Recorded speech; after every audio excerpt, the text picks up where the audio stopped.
In the heart of a forgotten English village stood the ancient Blackwood Manor. Its last heir, Emma Blackwood, inherited the manor under tragic circumstances, as Emma's mother and father had died when she was just a little girl, leaving her in the care of her distant but kind-hearted grandmother. Growing up in the shadows of the imposing manor, Emma developed a fascination with her family's history, a blend of prosperity and unspoken sorrow.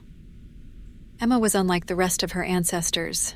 She was curious, independent, and skeptical of the supernatural. Her grandmother often spoke in hushed tones about a family curse, but Emma dismissed these tales as exaggerated myths, remnants of a time when stories thrived. Everything changed when her grandmother passed away. Emma, now a young woman in her early 20s, was left to explore the depths of her family legacy alone. Among the many heirlooms and relics of her family's lineage, one item was shrouded in particular mystery, an ornate painting hidden away in the manor's attic.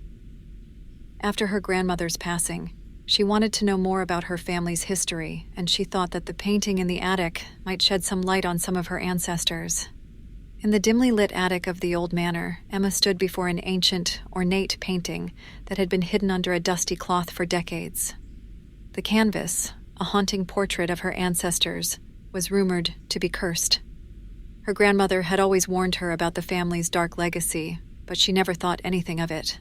That was until her grandmother passed away, leaving her the last heir to the Blackwood name and the eerie painting.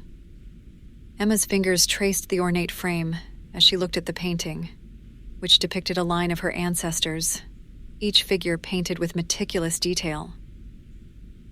But what was most disturbing was the way each figure was portrayed in the midst of their demise.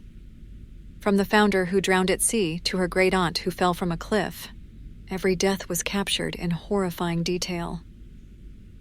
As Emma studied the eerie painting, her eyes were drawn to a recent addition, the depiction of her grandmother's death. It was unsettlingly accurate, showing her grandmother in her final moments, a look of surprise etched on her face. This was particularly odd, as her grandmother had passed away merely 2 years ago, and the painting had been left undisturbed in the attic for decades. The realization sent a shiver down Emma's spine. The painting was not just a record of the past, but a living entity that continued to chronicle the family's dark legacy, independent of any mortal hand. Determined to uncover the truth, Emma delved into her family's history, as well as the paintings. She discovered that the painting was commissioned by the first Blackwood, who was obsessed with legacy and the afterlife. Each heir, upon their death, had their final moment added to the painting by an unknown artist who appeared only at the time of these tragic events. As the days passed, Emma became obsessed with the painting, often waking up in the middle of the night to stare at it. And it was on one particular night that she noticed something peculiar. A new figure was slowly emerging on the canvas, but she couldn't make out any specific details.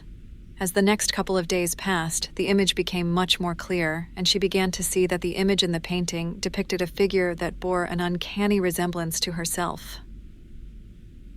Panicked, Emma sought out the local historian, Mr. Harrow, who had lived in the town for nearly 5 decades and whose father and grandfather were also historians for the town. After searching through the records for the manor, he revealed a chilling fact. Every heir to the Blackwood estate met an untimely and mysterious end. Emma then shared her experience with Mr. Harrow on how the painting seemed to morph into new images on its own. Mr. Harrow, already an avid believer in the supernatural, felt his convictions reinforced, as this phenomenon aligned perfectly with the many stories and historical accounts he had studied, which frequently hinted at such inexplicable powers at play. In a solemn tone, Mr. Harrow explained to Emma that the curse entwining the Blackwood family was deeply rooted in their fortune. He believed it was the wealth itself, accumulated under ominous circumstances long ago, that fueled the curse's power.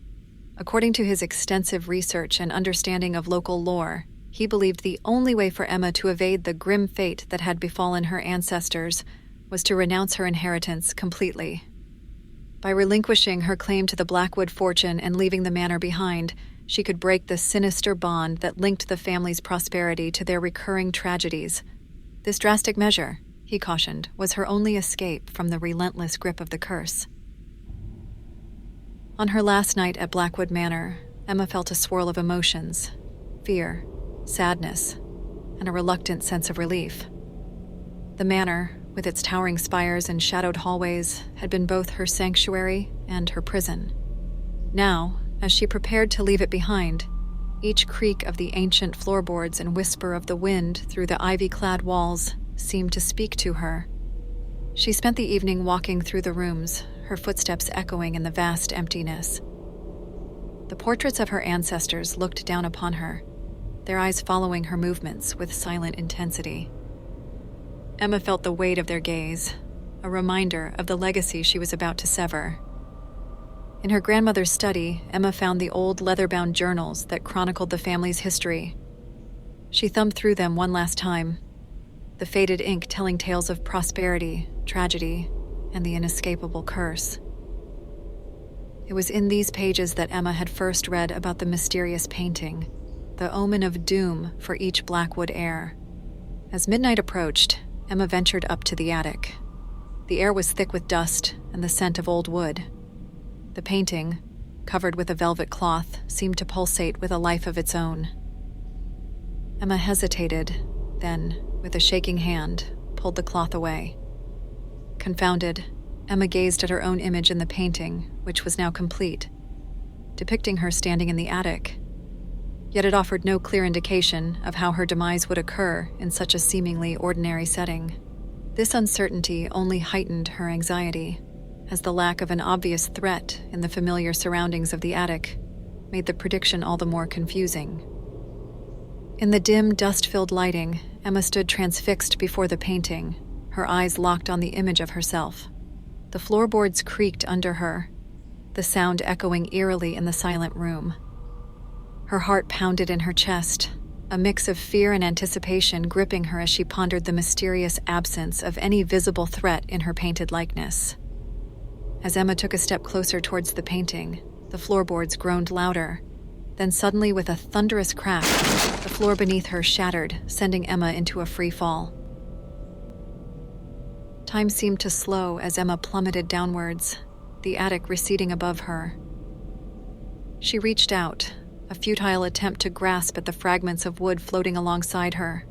Her mind raced, flashes of her life at Blackwood Manor, her ancestors' haunting tales, and the cursed painting merging into a kaleidoscope of whirling images. In these final moments, Emma's fate mirrored the eerie prophecy of the painting in a tragic yet poetic justice.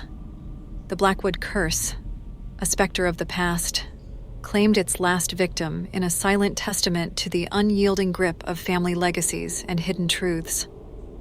With her demise, the legacy of the Blackwood family and its cursed fortune came to a dark and conclusive end, forever enshrined in the mysterious painting that had foretold their fates for generations.